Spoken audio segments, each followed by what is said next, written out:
Un saludo especial para todos nuestros internautas que nos están viendo a partir de este espacio de Uniamérica, saludándolos muy especialmente para que ustedes se conecten con nosotros a través de nuestras redes digitales, a través de la página web de www.uneamerica.com, en nuestras redes digitales, en el canal de YouTube, en el canal de Facebook, nuestro canal de Telegram y por supuesto a través de la red social X.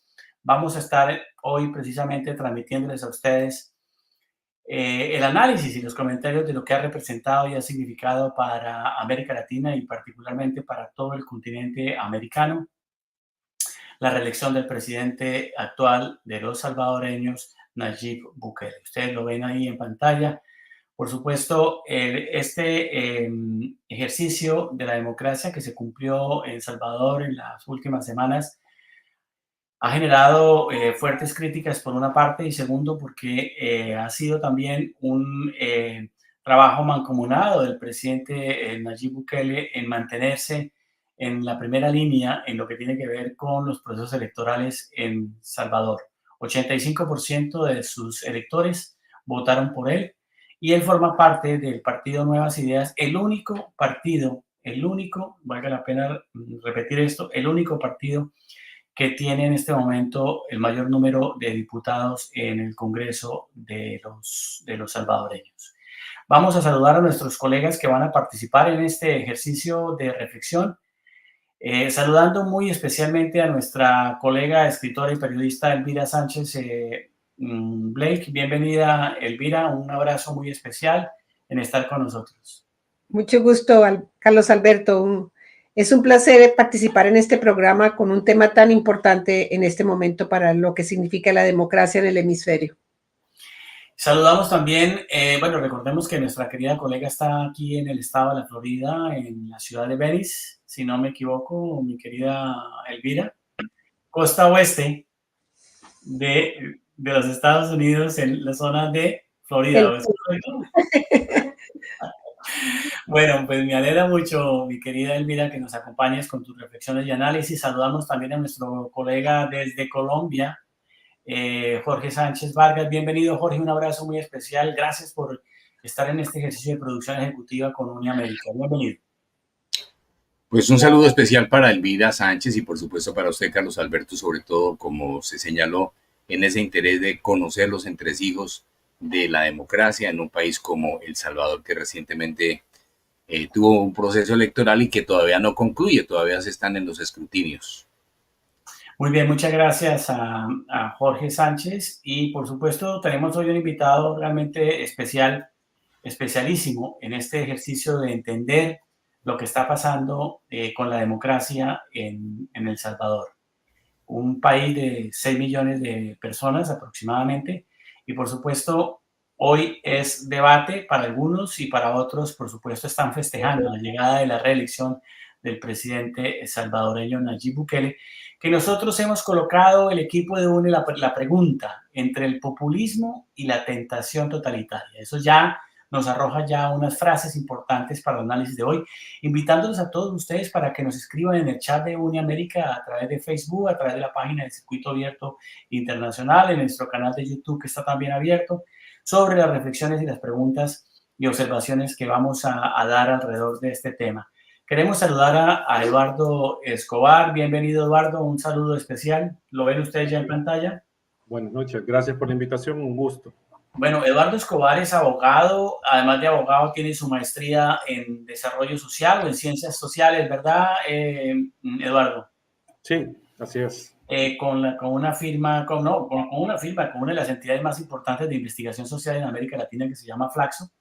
Y por supuesto, él ha estado muy atento siguiendo todo este proceso electoral, el comprender la democracia alrededor del tema de los litigios, de los procesos electorales, todo lo que es la investigación en materia de los partidos políticos en El Salvador. Es una persona con experiencia y sobre todo que Eduardo Escobar forma parte de una organización no gubernamental que se llama Acción Ciudadana de El Salvador. Pues queremos darle la bienvenida, Eduardo, para hablar un poco sobre este tema de lo que está viviendo actualmente su país, lo que está pensando hoy la lógica ciudadana de los salvadoreños alrededor del tema de la nueva reelección del presidente Nayib Bukele. Para comenzar esta reflexión, yo quisiera invitarlos a todos ustedes a que le dediquemos 3 minutos importantes que nos puede dar el marco de referencia del análisis de lo que vamos a hacer sobre este planteamiento de lo que qué significa la reelección del presidente Nayib Bukele hoy para los salvadoreños y por supuesto para América Latina y también para los Estados Unidos. Tuvo una votación de cerca del 85% y él se autoproclamó presidente sin que los conteos oficiales todavía se dieran. Y inmediatamente, por supuesto, tenía ya los miembros de su partido, los seguidores de su partido en la plaza principal en Salvador y estableció y dijo lo siguiente que vamos a ver para que nos sirva de análisis en este proceso. ¿Qué dijo el presidente salvadoreño Nayib Bukele en el momento de su proceso electoral en El Salvador, donde se autoproclama como presidente? Escuchemos algunas de las precisiones, frases que seguramente Eduardo, Jorge y Elvira son materia de discusión y de debate alrededor del tema de este proceso electoral.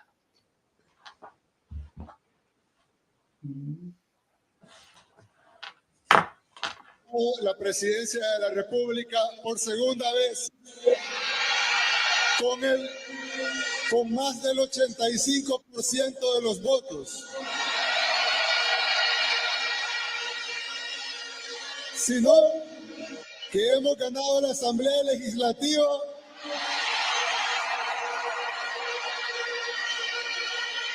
con 58 de 60 diputados.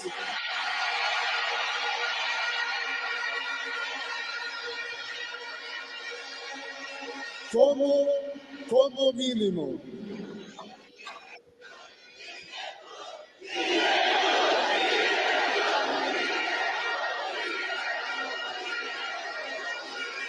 Claro que se pudo. 58 de 60. Como mínimo. Es posible que sea más.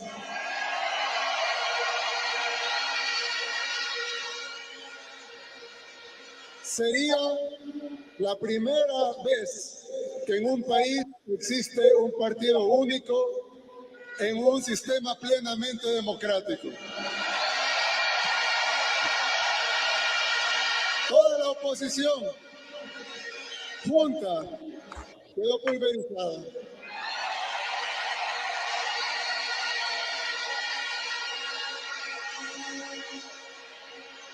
El Salvador este día ha vuelto a hacer historia. En el 2019 vencimos el bipartidismo que nos tenía sometidos y pasamos la página, le pusimos fin a la posguerra.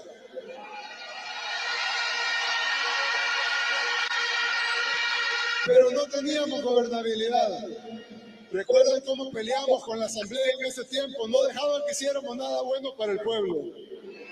En el 2021, ustedes nos dieron no una mayoría simple, que decían que era imposible lograr, sino la mayoría calificada en la Asamblea Legislativa, con la que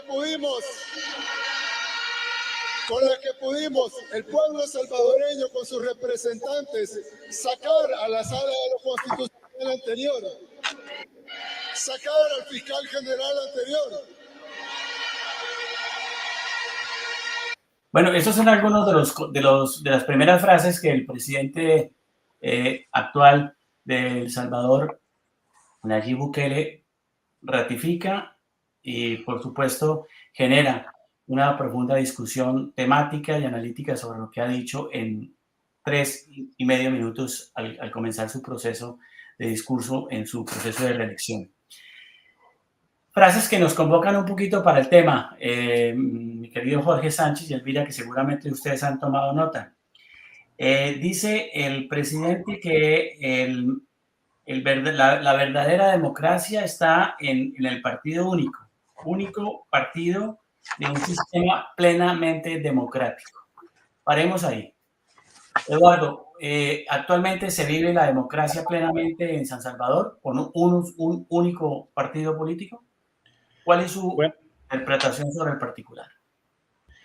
Bueno, estas elecciones lo que tenían de por medio, lo que se jugaba era la supervivencia del sistema de partidos políticos en El Salvador, si se mantenía un sistema multipartidista o si transitábamos a un sistema de partido único o partido hegemónico en última instancia. Eso es lo que estaba en juego.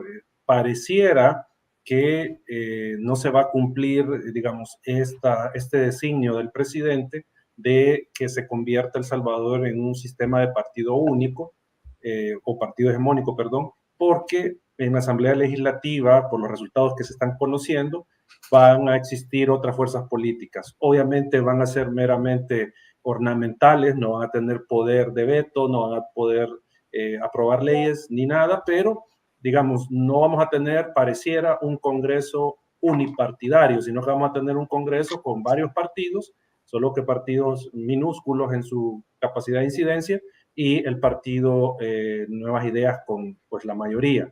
Entonces, sí, o sea, digo, vamos a esto, al partido hegemónico, tipo el PRI en México, eso es lo que viene para El Salvador en el tema del sistema de partidos.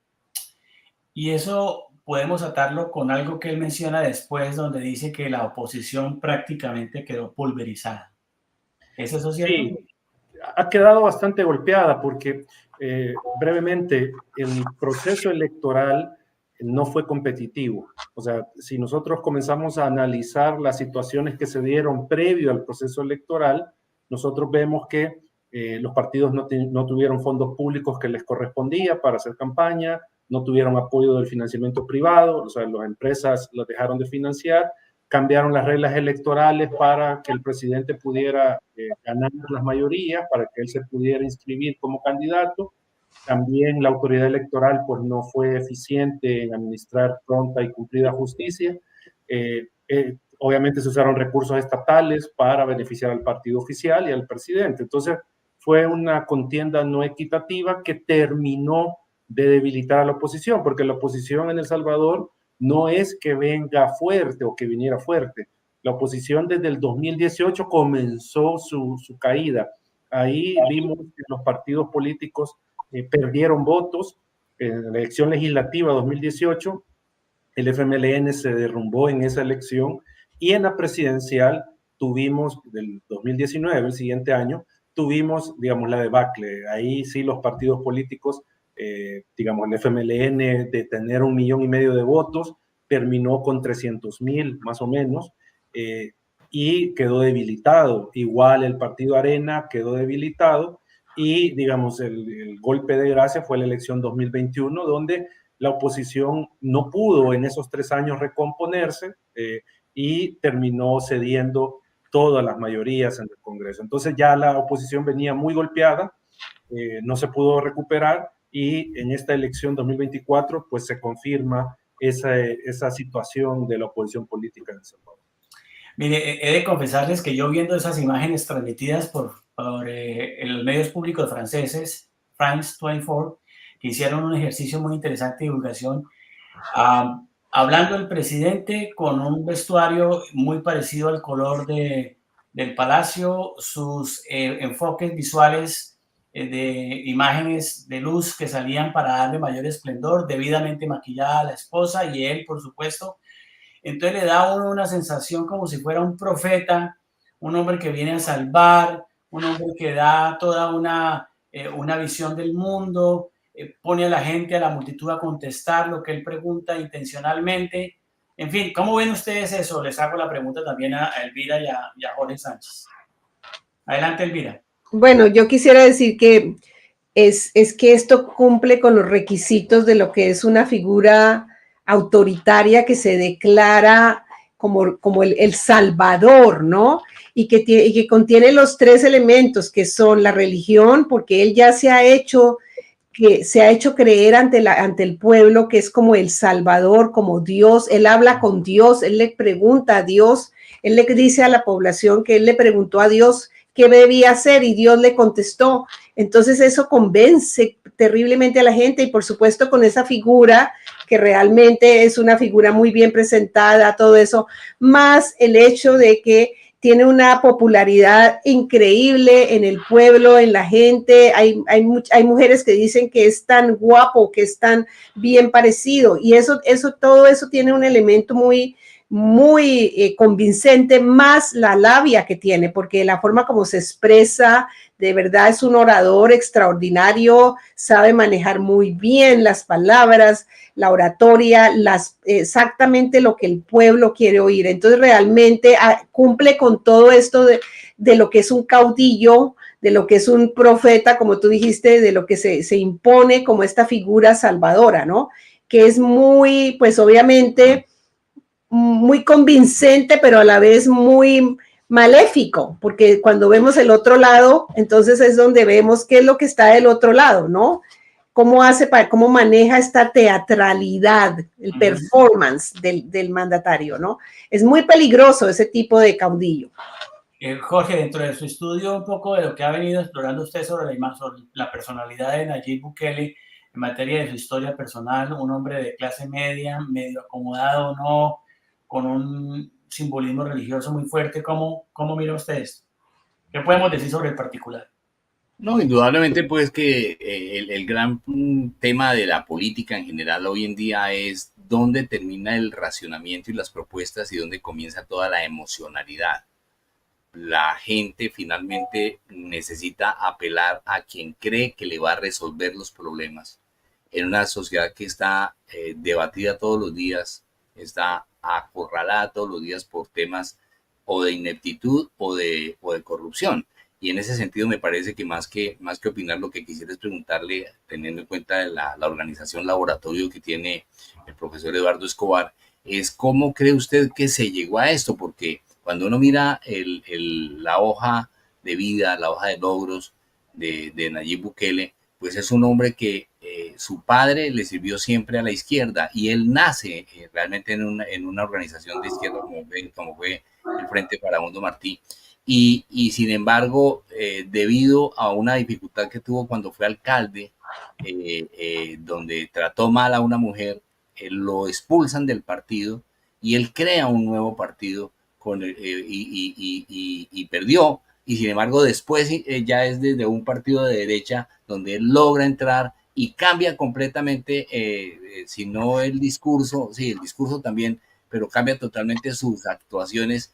¿Cómo pasó eso? ¿Qué fue qué cree usted que pasó con la sociedad de El Salvador para que haya habido ese cambio también tan radical en la percepción que se tenía de un país que necesitaba avanzar por los caminos del Frente Farabundo Martí y sin embargo terminó no en la derecha propiamente, pero con un hombre que representa unos intereses completamente opuestos? ¿Qué pasó ahí, profesor Eduardo? Bueno, yo creo que es una pregunta importante, pero con una difícil respuesta y que en todo caso, pues habría que analizarlo con posterioridad, qué es lo que pasó en El Salvador. Yo tengo un par de tesis de lo que podría explicar la situación. En primer lugar, y esto no es nuevo, el hartazgo que ya tenía la sociedad salvadoreña con los partidos políticos tradicionales. O sea, no le resolvían. Estos partidos, digamos, no tenían medidas de impacto en temas de la economía, por ejemplo. Tampoco en temas de seguridad pública. La gente estaba siendo acechada por las pandillas durante 20 años. O sea, hay personas que crecieron bajo las pandillas. Entonces, el punto es de que la política salvadoreña no resolvía los problemas. Y al contrario, teníamos alta corrupción. O sea, teníamos partidos políticos corruptos. De hecho, si ustedes revisan, los últimos 3 presidentes están siendo o han sido procesados por corrupción. Se les atribuyen desfalco de $300 millones, etcétera. O sea, entonces ese es un primer punto. Lo otro que creo que es importante decir, el hecho de que la gente percibe, siente, entiende que este presidente sí le resolvió las cosas. Entonces, digamos, en un uso de racionalidad, es decir, yo tengo estos problemas, él me los está resolviendo, entonces yo lo voy a apoyar. Ese es, digamos, otro de los aspectos. Lo otro también es que la coyuntura le jugó a favor, porque prácticamente él tenía cerca de un año cuando se vino la pandemia. Entonces logró estructurar un discurso, logró crear una narrativa de, como ustedes ya lo han dicho muy bien, del Mesías, del Salvador, del que iba a proteger a su pueblo, y habían unos enemigos del pueblo que no estaban ayudando, que eran los partidos políticos, que era la prensa, que era la sala de lo constitucional. Entonces fueron hábiles en construir esa narrativa que le caló a la gente, que hizo ver al que pensaba distinto al presidente como los enemigos. Entonces ese es otro factor, la narrativa que logró colocar, obviamente por esa maquinaria de propaganda que tiene el gobierno y de desinformación. Y lo último, para no extenderme mucho más, creo que hay que mirar también a la sociedad que Bukele le habla. Le habla a una sociedad con una cultura política que no podemos calificar como democrática, sino que una cultura política autoritaria, con una apatía hacia la política. La ciudadanía se desentiende del tema político en general. Es una ciudadanía que en muchas, digamos, mediciones del tema de cultura política, lo que dice es: a mí no me importa la democracia, a mí lo que me importa es que me resuelvan los problemas de vida. Y si un sistema político, sea autoritario, me lo resuelve, pues yo acepto ese sistema con tal que me resuelva mi problema. Entonces, es una sociedad, digamos, que tiene falta de información de cómo funciona el sistema político, está desinformada y expresa fácil de esta narrativa del gobierno que, digamos, llevó a que la gente, a partir de algunos elementos, dijera: sí, este presidente no resuelve, entonces sigámoslo apoyando. Hay varios elementos, profesor Eduardo, que indudablemente han contribuido para que Nayib Bukele esté en la cima de su popularidad y sobre todo del apoyo que tiene de parte de la ciudadanía. Sin embargo, le pregunto, muy bien, uno puede estar en desacuerdo o puede cuestionar las cosas que hace el presidente Bukele, pero es que los otros partidos políticos lo siguen haciendo tan mal que no tienen la más mínima posibilidad de asomarse al cuestionamiento, de asomarse a mostrar hechos que ya también han dejado entrever pues cómo se puede desmoronar el régimen de Bukele, no solamente por derechos humanos, no solamente por derecho a la expresión, sino también por actos de corrupción que ya se han empezado a conocer.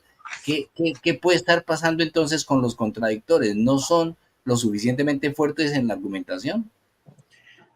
Yo creo que ese es uno de los factores, pero creo yo que es necesario hacer alusión a una encuesta que hizo la Universidad Centroamericana acá en El Salvador en 2017, que es parte de lo que me sirve a mí para decir que el hartazgo ciudadano pesó mucho en esta situación. Le preguntaron a la gente en aquel momento, faltaban todavía 2 años para la elección, le preguntaron: ¿usted quiere que el FMLN continúe en el gobierno? El 70% de la gente dijo que no. Le preguntan: ¿y usted quiere que Arena regrese al gobierno? El 70% de la gente dijo que no. Es decir, estamos hablando que la mayoría de la gente ya no veía como opciones viables de poder a los partidos Arena y el FMLN, que eran los mayoritarios.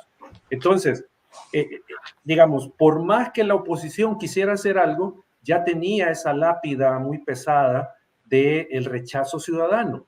Los partidos, algunos, intentaron hacer algunos cambios, intentaron, digamos, como adaptarse a la nueva tendencia, pero no lograron, digamos, separarse de ese papel antagónico con el presidente. O sea, porque eso es, digamos, lo que él aprovechó, el exaltar esa dualidad, es decir, ¿estás conmigo o estás contra mí? ¿Estás conmigo o estás contra el pueblo? Entonces, los partidos de oposición, pese a que en algunos casos tenían planteamientos bastante racionales, argumentos bastante sólidos y una narrativa que era bastante aceptable, pero no pudieron, digamos, romper ese cerco que la misma ciudadanía se había puesto a los oídos. O sea, porque aquí también creo que hay que decir algo.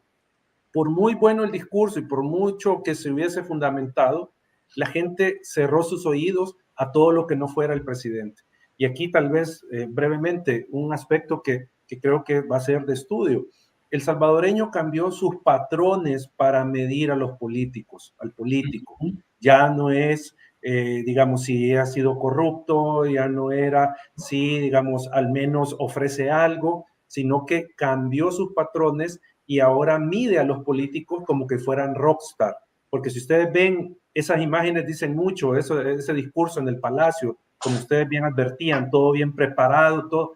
O sea, la gente, en lugar de cuestionar y de pedirle cuentas al presidente, le aplauden. Hay casos que personas, y de hecho ahí hay un video por ahí, le detuvieron al hijo injustamente en el régimen de excepción, a la señora.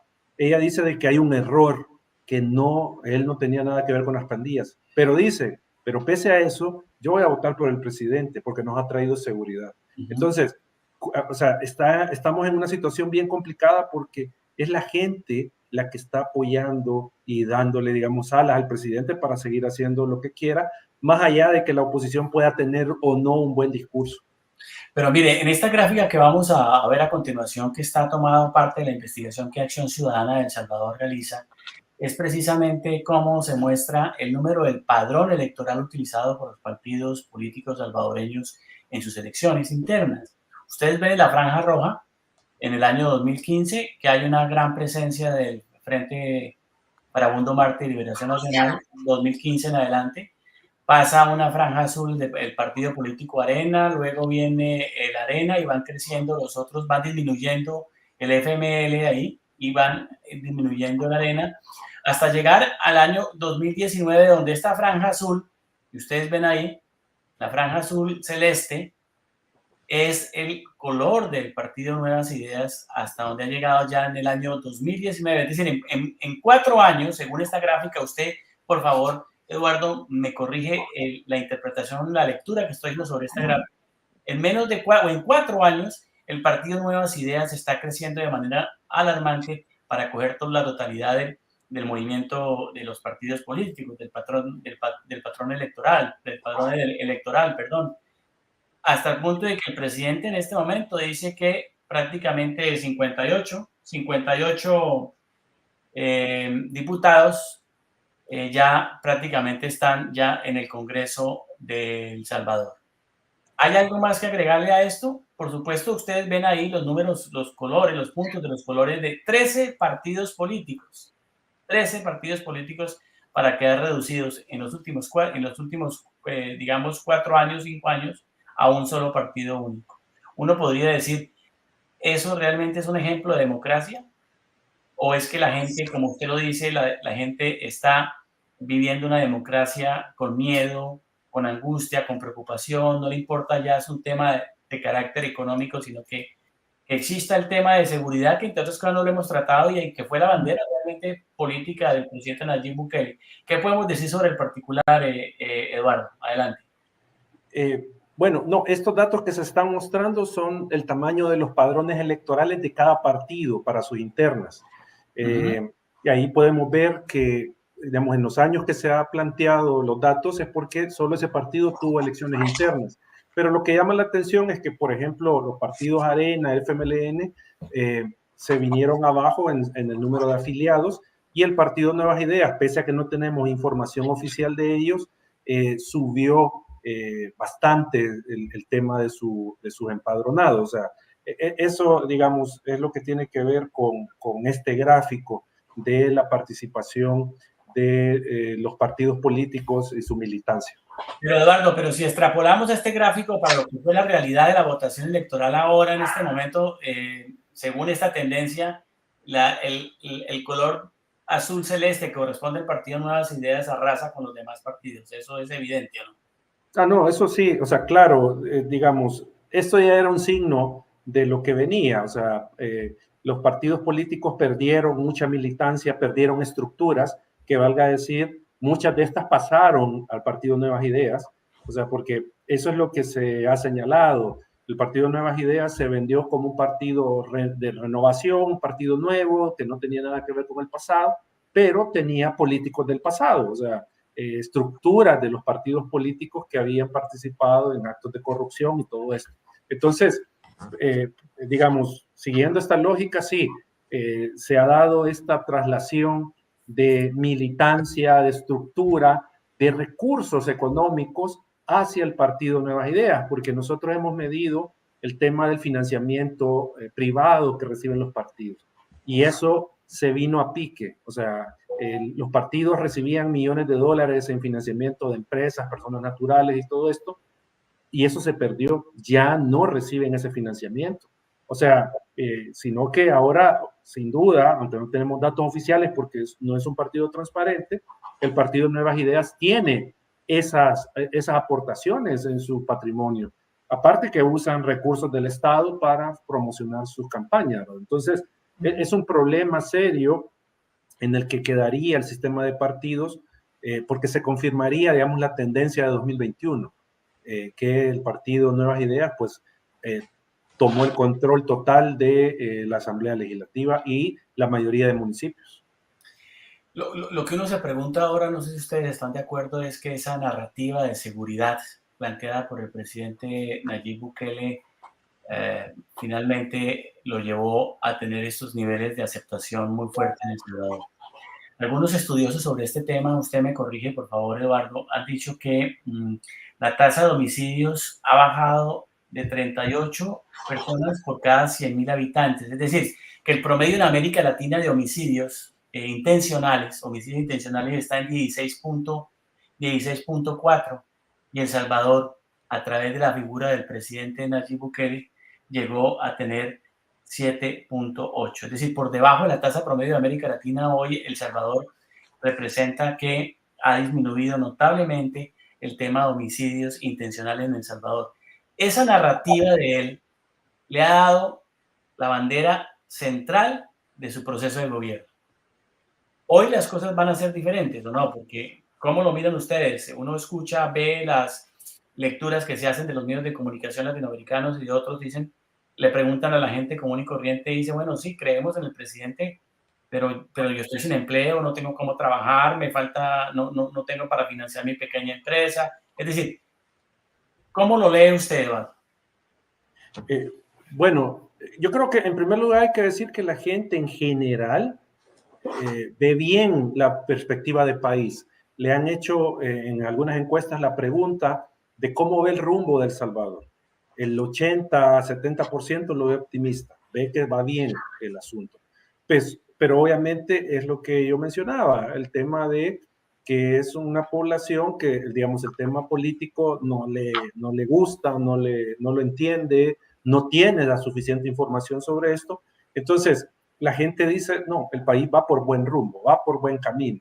Pero ahí es donde viene el tema. Si bien se ha disminuido las tasas de homicidios, que ojo, no hay datos oficiales, o sea, son datos que comunica la policía en sus redes sociales, pero si ustedes le piden información, no hay información ni de la fiscalía, ni de la policía, ni de medicina legal sobre los homicidios. Y también el gobierno tiende a decir que, digamos, si hay un pandillero que fue asesinado en un enfrentamiento con la policía, no lo cuentan como homicidio. Entonces, ahí, digamos, más allá de eso, de ese reparo de que no hay datos, pero, digamos, la población ve bien todo esto. O sea, la gente dice, ok, no están resolviendo. Pero, como decía hace un momento, y usted lo mencionaba, viene el tema económico, porque ya en las encuestas el tema de la seguridad pública no es el principal problema que dicen tener los salvadoreños y salvadoreñas, sino que es el tema económico, el tema de la falta de empleo, los salarios bajos, el costo de la canasta básica. Eso es lo que la gente está diciendo que tiene de problema. Ahí la pregunta va a ser, ¿qué puede hacer o qué va a hacer el gobierno para atajar ese problema? Porque aquí no puede meter presos a los productores de bienes y servicios porque venden muy caro, o sea, por ejemplo, porque así fue como resolvió el tema de las pandillas, ¿verdad? Decir, bueno, vamos a agarrar a todos los pandilleros, los vamos a meter presos. Acá no pueden tomar ese tipo de medidas. O sea, por ejemplo, la inflación que genera el petróleo, y eso no depende del país, por ejemplo, o de los granos básicos o de las materias primas, no depende el costo de Salvador. Entonces, el punto es, la gente va a comenzar a sentir la presión, y ahí es donde puede venir el tema de la narrativa del gobierno de echarle la culpa a terceros y no salir damnificado porque los salvadoreños tienen problemas económicos, ¿verdad? Sino que es un tercero el que tiene la culpa. Y de hecho, en el discurso de la noche de la elección, si ustedes lo escuchan todo, el presidente a quién señaló de nuevo, ratificó como los enemigos del pueblo: a la prensa internacional, a los organismos de derechos humanos, nacionales e internacionales. Ellos van a ser los culpables de todo lo que pasa en El Salvador. Eso me parece a mí muy inteligente de su parte, porque obviamente los que más lo critican y los que le han tenido un poco le han puesto un poco freno son los organismos de derechos humanos y obviamente la prensa internacional. Pero a mí lo que me preocupa más es que realmente ese populismo, esa popularidad que tiene, esa creencia de que él es El Salvador, lo que está ocurriendo es que cada vez él más se toma el poder. Él declaró el estado de emergencia, el estado de suspensión de las garantías, el estado de excepción, fue lo que declaró, ¿no? En el 2022. Y ahí se tomó los poderes legislativos, judicial, todo, y todo el mundo lo aceptó, ¿no? Fue como una aceptación total, porque dijeron, él está haciendo esto y tenemos que apoyarlo, él nos está dando la seguridad. Muchos legisladores estuvieron totalmente de acuerdo, no hubo oposición a que él se tomara los tres poderes y que se hiciera totalmente pues ya una figura autoritaria y desmantelando las instituciones democráticas. ¿Hasta qué punto esto no va? Dos cosas. Primero, que la gente sí lo apoya en este momento, pero ¿a qué puede llegar? ¿A qué puede llegar este estado autoritario en donde ya no se tienen en cuenta los poderes ni las instituciones democráticas? Y también como el precedente que está creando para otros países latinoamericanos en donde está pasando lo mismo, ¿no? Cada vez más se imponen estos tipos de figuras autoritarias que desmantelan las instituciones democráticas y que se van creando ellos mismos este autoritario, esta figura que invoca a Dios para hacerse el rey, pues ya no es ni siquiera dictador, porque es una figura autocrática, teocrática, y se van imponiendo más. Entonces tenemos al Emilie en Argentina, tenemos a Daniel Ortega en Nicaragua, y tenemos ahora, bueno, obviamente a Trump, que se está entronizando cada vez más, ¿no? Entonces ya se va como creando, extendiendo este tipo de poderes autoritarios fascistas en el continente. Muy bien, mientras que Eduardo está atento a lo que usted ha observado, Elvira, regresamos enseguida con nuestra estrategia de comunicación, Vivir la Democracia sin Miedo.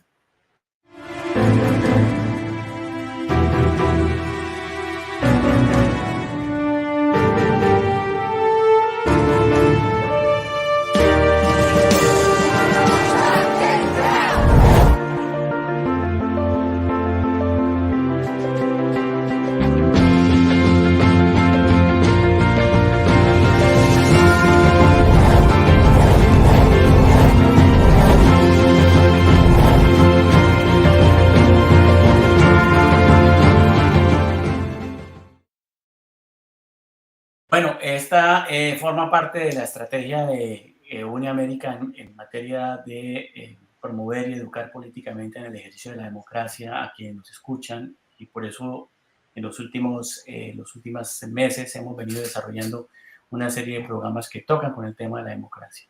Eduardo, quisiera hacer alguna precisión con respecto a la observación de la colega Elvira Sánchez.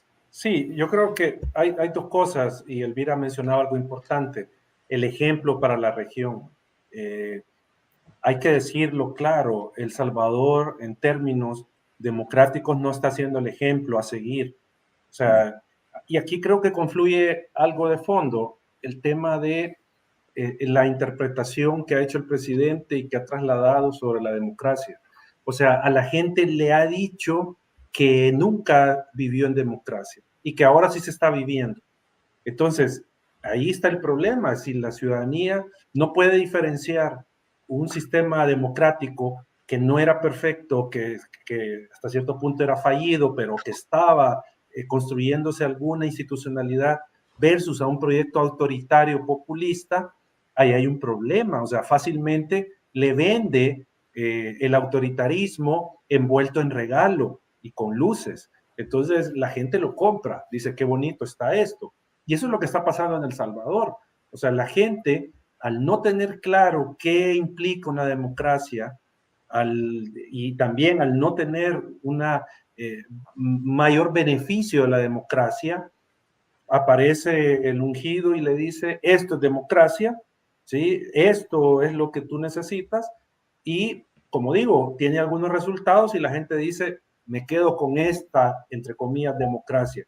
Entonces, ese es el problema que está pasando en El Salvador y que, digamos, no es nuevo. Esto ha pasado en Nicaragua, ha pasado en Venezuela, pasó en algún momento en Ecuador, en Bolivia. O sea, estamos ante lo mismo, ¿sí? Solo que tal vez el tema es que se están usando otros métodos. En aquel momento no había redes sociales como ahora, que sirven para difundir mensajes. Ahora sí los hay. Entonces esto se riega y hace que mucha gente, a mí por mi tema de trabajo, me ha tocado viajar a Costa Rica, Estados Unidos, y con latinos me dicen, ¿usted de dónde es? De El Salvador. Su presidente. O sea, ha llegado al punto de crear una imagen internacional, al menos entre los latinos, de que sí se está viviendo algo bueno en El Salvador. Pero el punto es, como digo, insisto, en términos democráticos, El Salvador no puede ser tomado como un buen ejemplo. Al contrario, eso es lo que no debe de pasar en una democracia. Solo que acá tenemos el problema, y digo el problema, que todo esto está pasando con el aplauso de la gente. O sea, la gente está aplaudiendo lo que pasa, quiere que pase esto, y como digo, en parte por ese tema racional de que le están resolviendo las cosas, y también porque, o sea, como digo, si nunca supe qué derechos tuve, no me importa perderlos, ya no me importa que me los restringan, porque pues, yo nunca los viví, no sabía que los tenía, y entonces un derecho que no se ejercita, que no se vive, pues es un derecho que no se extraña cuando se quita. Sin embargo, a todo lo que ha mencionado profesor Eduardo Escobar, me gustaría que nos hiciera unas precisiones. Voy a mencionarle al menos 4, pero en primera instancia 3, los aparatos ideológicos de un Estado, digamos, del poder. Voy a mencionarle la Iglesia como un factor de sumisión y dominación, los militares como un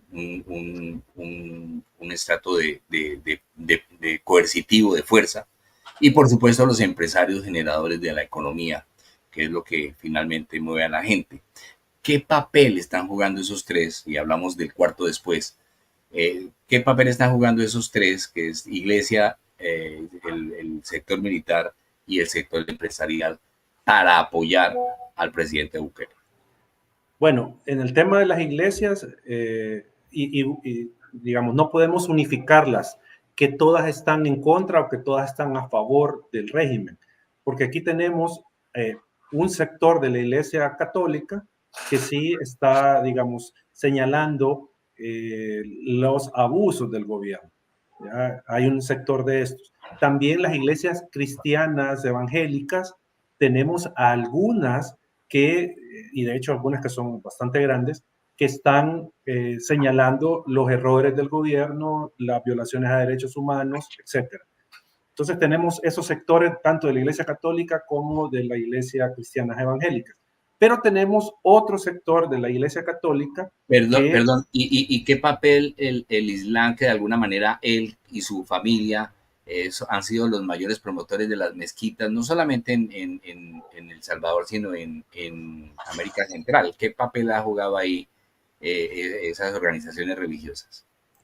Acá, o sea, hasta donde yo conozco, digamos, no es una iglesia mayoritaria, digamos, el Islam ni nada de esto, o sea, sino que es, y si ustedes se fijan, en el discurso del presidente no hace alusión directa a religiones, sino que él habla de Dios, o sea, no habla de religión. Ya él dice, déjennos creer en Dios, o sea, ¿por qué nos están negando creer en Dios? Cuando él lo utiliza políticamente. Pero, digamos, esas religiones que le mencionaba, que digamos, son las mayoritarias, están teniendo esa dualidad. Hay partes de cada una que sí están jugando ese rol de denuncia y hay otras que se han sometido, digamos, históricamente al poder. O sea, tenemos una iglesia bautista, cristiana, evangélica, no me recuerdo exactamente la denominación, que ha estado sentado con cada uno de los presidentes de turno. O sea, no le importa. Esta iglesia está ahí jugando ese rol, pues, junto al poder y obviamente evangelizando en función de los intereses del poder. Ese es, digamos, el rol que han jugado estas iglesias. Ahora, el otro sector, el ejército, desde que se firmaron los acuerdos de paz, de alguna manera se ha tenido bajo control, voy a decirlo desde afuera, que obviamente no he estado en la política directamente involucrado, pero se ha tenido bajo control civil a las Fuerzas Armadas. Y se le ha dado, digamos, un rol desde hace ya varios años de compartir las obligaciones de seguridad pública. Es decir, a la Fuerza Armada, a los militares, pese a que los acuerdos de paz le señalaron sus roles bien delimitados, nunca se fue de la sociedad salvadoreña, sino que al contrario, lo volvieron a introducir el militarismo en la seguridad pública. Entonces ustedes ven en la calle soldados como que fuera una guerra, o sea, ustedes ven patrullas de soldados ahí. Pero, digamos, ya pensando en los altos mandos, yo creo que eso ha sido lo hábil de los políticos, de los presidentes, tener contentas a las Fuerzas Armadas, porque no se ha escuchado nunca, digamos, alguna cuestión de que hay descontento de los altos jefes militares y que eso puede, digamos, generar inestabilidad. O sea, de eso nada. O sea, uno podría decir incluso que el alto mando de la Fuerza Armada pues está totalmente con el presidente, pues no hay ahí, digamos, ninguna fisura y están jugando ese rol de guardián del régimen autoritario. Y lo último, los empresarios, digamos, los peces gordos que se puede decir, pues obviamente están con el poder político. Hay fotos incluso de los grandes empresarios con el presidente. Acá lo que han dicho algunos, siempre cercanos a la empresa privada, es que están cometiendo el mismo error que cometió la empresa privada en Nicaragua. Hacer el juego al dictador para sacar ganancias, pero obviamente eso con el tiempo se revierte. O sea, ahí pueden después terminar con persecución, pueden ser, de hecho, algunos grandes empresarios en Nicaragua recientemente fueron detenidos por traición a la patria y todo este tipo de cosas. Entonces, el tema es que está jugando un rol similar el gran empresariado de El Salvador. Algunas cámaras, algunas gremiales han guardado silencio, no se conoce nada públicamente de su posicionamiento respecto de la situación política de El Salvador. Otras incluso han roto relaciones con otras gremiales que en su momento fueron un poco más beligerantes con el gobierno, obviamente por un interés económico, pues, o sea, porque acá estamos en una situación, y esto es entendible, pues, o sea, que estos sectores busquen estar con el poder, congraciarse con el poder, porque no hay seguridad jurídica, no hay ninguna garantía de que el día de mañana interviene su empresa con auditorías, con confiscaciones, y quién por usted como empresario, si no hay sala de lo constitucional, no hay, digamos, un fiscal independiente, no hay un órgano judicial independiente. Entonces, digo, y no con esto los quiero justificar, pero digamos, es entendible que muchos sectores se plieguen al poder político vigente, porque si no están de ese lado, llevan todas las de perder. Mire, y antes de entrar en el cuarto elemento que me parece importante y es de nuestro interés particular con toda seguridad, tanto para Elvira como para Carlos Alberto, que es el de los medios de comunicación y sobre todo por lo accidentados que han sido estos tiempos con Bukele y los medios, quería que me precisara todo lo que dijo anteriormente y es cómo definir, cómo entendemos, cómo entender el fenómeno Bukele. Es el resultado de un hombre que se inspiró para transformar el Estado de esa manera, así sea equivocada para nosotros, y logró permear a esos sectores para proponer un nuevo modelo de Estado, que es un Estado efectivamente autocrático, totalitario, de partido único, que efectivamente hace lo que otros no hacían, porque la democracia, por estar preguntándole a todo el mundo y dejar, pues no, por hacer debidos procesos se demora, no logra encontrar justicia, no genera empleo, y se cansó la gente y por el hartazgo la gente se quedó. Eso sería lo primero. O lo segundo es, Bukele es apenas un instrumento y hay realmente una élite muy interesada en tenerlo a él adelante para defender esa finca llamada, ese territorio llamado El Salvador, y él no es más que un instrumento que mañana puede pasar, o él es lo suficientemente fuerte como para decir, es lo que en mi tentación totalitaria yo estoy aquí y aquí me quedo. Yo creo que es una combinación de lo que usted ha mencionado.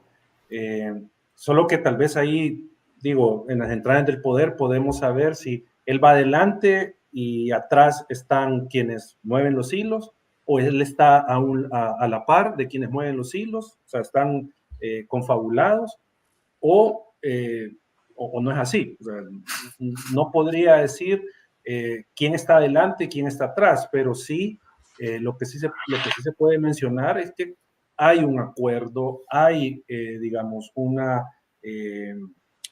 esta figura de Bukele que sin duda tiene sus propias ambiciones, su propio plan político, sin duda, lo tienen, pero ahí tenemos al gran empresariado, o sea, al gran sector económico que está lucrándose de la situación, que está aprovechando la situación, o sea, que no se está peleando con el poder político.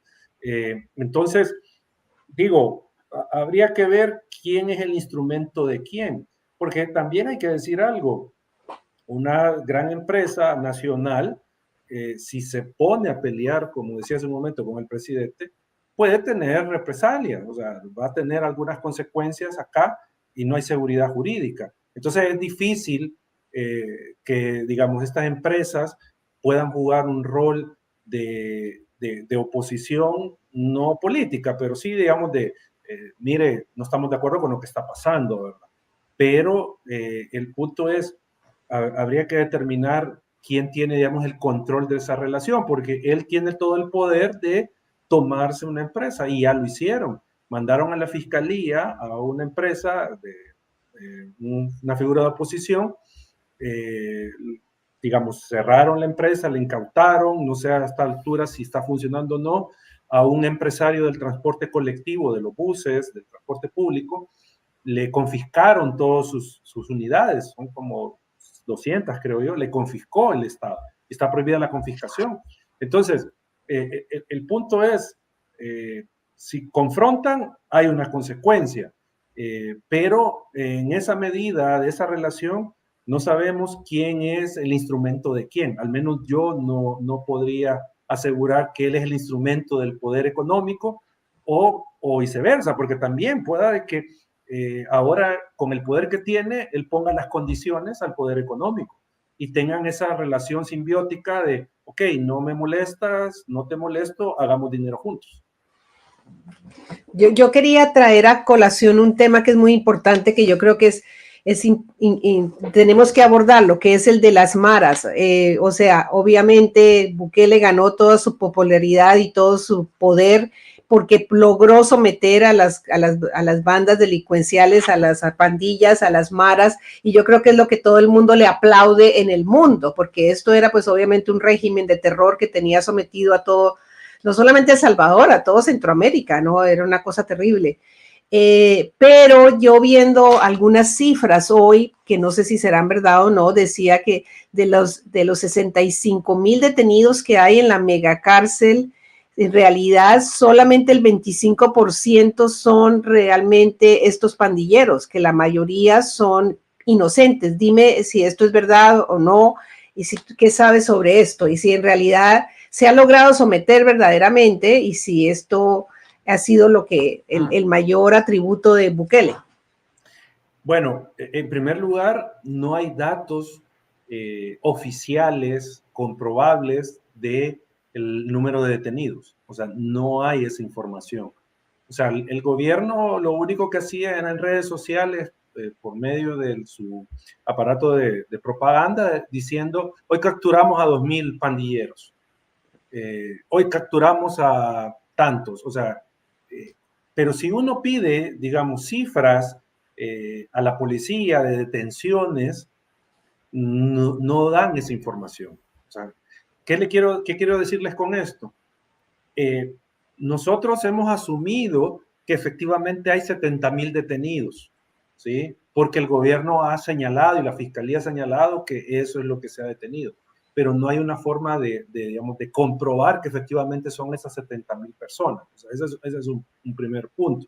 Lo otro es que si asumimos como cierta la cifra de 70.000 detenidos, lo que se ha logrado corroborar es que de esa cifra, entre 5.000 y 7.000 personas han sido detenidas injustamente, que no tienen, según lo que se conoce, vinculación con las pandillas. Pero como digo, estamos en un ámbito de especulación a partir de lo que el gobierno da de información y lo que quiere dar de información. Claro. Pero, digamos, no podemos asegurar que sí son 70.000 y que de esas 70.000, 50.000 son inocentes. O sea, no podemos ver eso. Las organizaciones de derechos humanos sí han levantado un registro, como les digo, creo que anda por entre 5.000 y 7.000 personas que se ha determinado que no tienen vinculación con las pandillas. Mire, Pero además con un elemento, profesor Eduardo, y es que el fenómeno de las maras no es, no aparece con Bukele. Ese fenómeno, Carlos Mauricio Funes, que además era un comunicador social, un periodista, él como presidente, inclusive uno de sus mayores problemas es cuando él hace negociación con las maras, que son una expresión de la descomposición económica y de la manera como se permeó la sociedad a las formas de violencia como un sálvese quien pueda, como un trabaje quien pueda. Entonces, digamos que ahí el problema es cómo medir esas cifras, como usted bien lo señala. Ahí, fíjese que, como usted bien lo señala, las pandillas es un fenómeno estructural en El Salvador de, ¿qué? 30 años.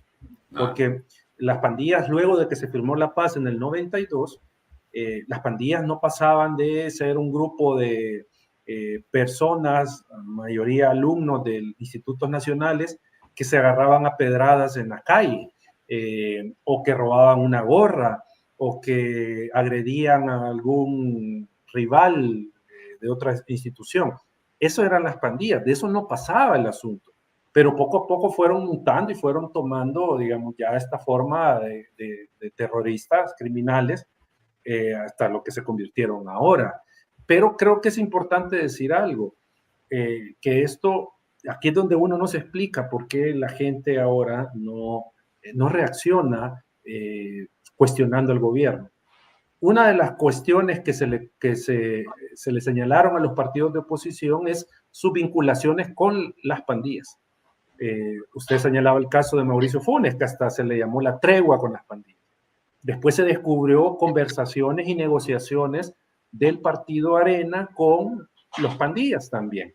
O sea, y de ahí comienzan ustedes a ver, cada partido político de alguna manera ha tenido relación con las pandillas, por ejemplo, para llegar a hacer campaña electoral. Tenían que pedir permiso, hablar con el pandillero, con los pandilleros de la zona, para que les permitieran ingresar a hacer propaganda electoral. O sea, era un control territorial que tenían las pandillas. Pero acá viene el punto. Esto, o sea, ya lo tenía la policía mapeado desde antes. Tenía la estructura, cómo estaba conformada, quiénes eran sus cabecillas, qué delitos, a dónde, en qué zonas. Eso ya lo tenía la Policía Nacional Civil. Yo recuerdo allá por 2007, un jefe policial señaló de que ellos tenían, digamos, pormenorizado a las pandillas, las tenían. Entonces uno se pregunta, ¿por qué cuando Bukele llegó al poder no confrontó directamente con las pandillas? Uno se pregunta eso, ¿por qué no lo hizo?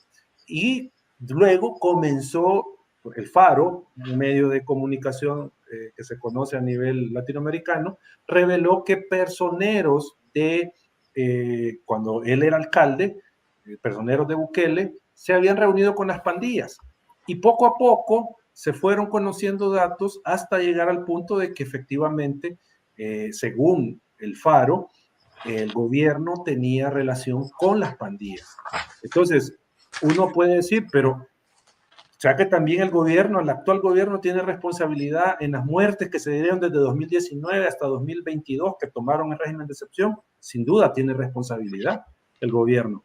O sea, porque no actuó contra las pandillas, porque según lo que ha revelado el periodismo de investigación, tenían una relación con los pandilleros. Entonces, eso a la ciudadanía, digamos, se le ha mencionado, se ha dicho esto, pero ahora no le importó a la ciudadanía. Y de hecho, algunos de los youtubers pro gobierno dicen, ok, si hubo ese pacto, pero gracias a Dios que se dio, porque eso nos permitió estar en la situación que estamos ahora, que ya los acabamos. Entonces, es una situación bastante complicada este tema de la seguridad pública, y más que todo en el imaginario de la gente. O sea, ¿por qué ahora no cuestionan que un político tenga una relación con las pandillas o que tuviera una relación con las pandillas y antes sí la cuestionaban? Bueno, miren, a propósito del tema de lo engañoso que ha sido el discurso del presidente Nayib Bukele, cuando iniciamos este espacio de análisis y de reflexión, La Voz de los Estados Unidos de América, los medios públicos de la nación americana han hecho una publicación relacionada con ese tema y han dicho, engañoso que Nayib Bukele haya ganado con la mayor cantidad de votos de la historia, como dijo en su discurso. Y ahí ustedes pueden ver el análisis que hace la voz de los Estados Unidos cuando menciona el caso de que el presidente reelecto fue cuando dijo que en toda la historia del mundo, desde que existe la democracia, nunca un proyecto había ganado con la cantidad de votos que hemos ganado este día. Y ahí lo tildan de engañoso esa frase. Y ahí explica el por qué, cómo manipula los datos antes de tener los resultados finales del proceso, que donde dice la nota, Bukele hizo un anuncio sin esperar los resultados oficiales del Tribunal Supremo Electoral y 6 días después de la elección fue declarado ganador con un 82.6% de apoyo respecto a los votos válidos y un 43% respecto al padrón electoral. Y si uno pudiera... Adelante, Eduardo. Se puso por encima del Soviet Supremo y del Partido Único, el Partido Comunista en la vieja Unión Soviética. Hágame el favor. Exactamente, y aquí la nota dice, es decir, 4, ojo a esto, 4 de cada 10 salvadoreños empadronados votaron por Bukele. ¿Y dónde están los otros 6? Los otros 6 que podríamos decir, de 4 de cada 10 salvadoreños quedan pendientes los 6. Esos 6 fueron para otros movimientos políticos, por supuesto, y dice que hay un 43% de apoyo al universo apto para votar en El Salvador. Bueno, pero mire, profesor Eduardo, quisiera que se aprovecharan estos minutos finales para que nos haga alguna reflexión sobre el papel de los medios de comunicación, que sabemos que ha sido muy importante y se atraviesa por un momento difícil, más que los medios de comunicación, los periodistas que intentan mostrar más allá de las cosas. ¿Qué nos podría decir sobre el tema? El periodismo de investigación o el periodismo tradicional también pasó de ser una referencia que usaba constantemente Bukele a ser los enemigos del pueblo. Bukele, cuando fue alcalde en 2 ciudades, él decía y citaba constantemente a algunos medios de comunicación. Por ejemplo, el Faro decía, qué valientes y que viva el periodismo y la libertad de expresión, la libertad de prensa. Entonces, pasaron de tener esa connotación que él le daba a ahora ser un panfletos, ser desinformadores, servir a los intereses de oscuros y en algunos casos a los intereses de George Soros, porque ese es otro de los aspectos de la narrativa gubernamental, otro de los enemigos del pueblo. George Soros, o sea, es omnipresente acá en El Salvador, Soros, que él es el que mueve los hilos para derrocar al gobierno salvadoreño, parte de la narrativa. Entonces, la prensa, digo, ante la opinión pública, también tuvo esa traslación de ser reconocido, de ser un fuente fiable, a tener ahora una pérdida de prestigio y de credibilidad. O sea, ante la opinión pública en general, medios que antes tenían bastante credibilidad, ahora no la tienen. Pese a eso, la prensa ha jugado un rol sumamente importante en este momento y la sigue jugando, evidenciando las contradicciones de este gobierno, evidenciando corrupción, evidenciando violaciones a derechos humanos, que es, digamos, una de las voces fuertes que tenemos todavía, pero que tiene ese problema, la falta de credibilidad, porque el Bukele se encargó con todo su aparato comunicacional de matar la credibilidad de la prensa. O sea, digo, lo ha hecho de una manera que, por ejemplo, yo conozco a una persona que antes votaba por el FMLN, a morir, era FMLN, ahora vota por Nuevas Ideas, y cuando yo le digo, pero mira, fíjate que en el Faro dicen esto, y dice, yo no les creo. Yo no les creo a ellos, no les creo a ninguno de estos medios de comunicación. Y le digo, pero ¿vos crees que los partidos tradicionales pactaron con las pandillas? Sí, me dice. ¿Vos crees que los partidos tradicionales tuvieron corrupción? Sí, me dice. ¿A dónde lo obtuviste esa información? ¿A dónde? De estos mismos medios. Y ahora, o sea, ¿por qué les creíste antes y hoy por qué no les crees? Y ahí es donde la gente, digamos, hace cortocircuito, ¿verdad? La ciudadanía. Pero es por ese discurso que ha implantado el presidente contra la prensa. Pero nosotros, y yo creo que esto es de lo que sí debería de ser orgullo para El Salvador, la calidad de prensa, de periodistas que tiene El Salvador y de algunos medios que están dando la batalla, siguiendo con su línea de informar a la gente, pese a todas las situaciones que estamos pasando como país.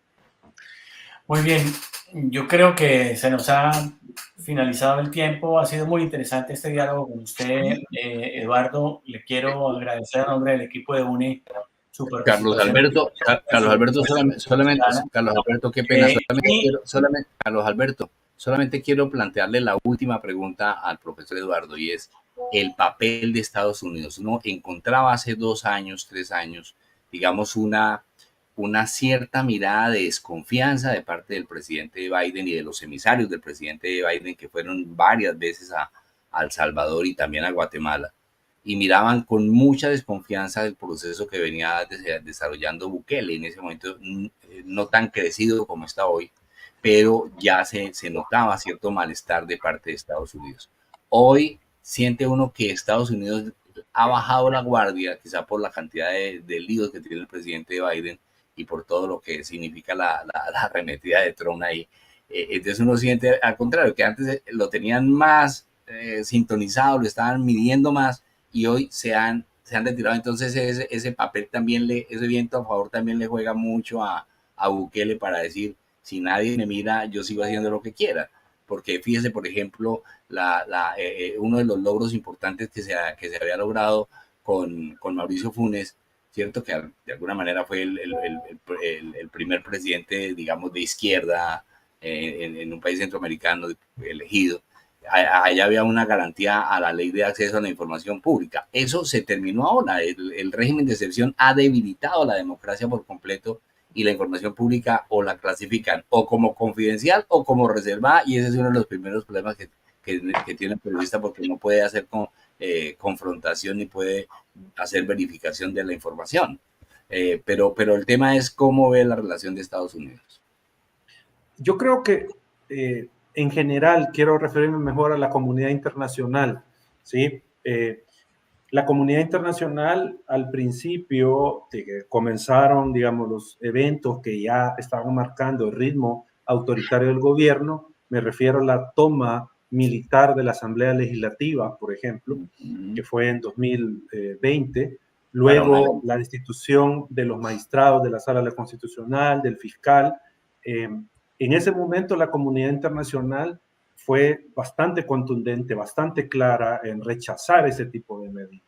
Pero el posicionamiento de la comunidad internacional ha venido menguando, ha venido cambiando un poco. No de toda, pero sí de la mayoría. Y yo entendería, ¿sí? Que obviamente tiene que ir la comunidad internacional como moderando, voy a decir de esta manera, su discurso público con el presidente, pero entendemos que hay otro tipo de relación privada con el gobierno. Es decir, públicamente hay un discurso, pero en privado hay otro tipo de relaciones, hay otro tipo de exigencias, hay otro tipo de relación. Porque, por ejemplo, la comunidad internacional jugó un rol importante cuando el gobierno, por medio de su asamblea legislativa, quiso eliminar a las organizaciones de sociedad civil. Nos iban a poner un impuesto del 40%, nos iban a poner multas hasta de $200,000, nos iban a autorizar las actividades. Eso estaba en una ley de agentes extranjeros que está en Nicaragua. Entonces, quien, digamos, sirvió de contención a eso fue la comunidad internacional, pero no en sus discursos públicos, sino que en sus relaciones bilaterales, privadas con el gobierno. Entonces yo creería que obviamente para la opinión pública y para lo que uno esperaría, hay un aspecto cuestionable del discurso de la comunidad internacional, que ha bajado, que se ha hecho a un lado, pero sabemos, como digo, que hay otro tipo de discurso, otro tipo de relación con el gobierno ya en privado que ha logrado algún tipo de cosas. Que si eso va a ser suficiente de cara al futuro, pues no sabemos.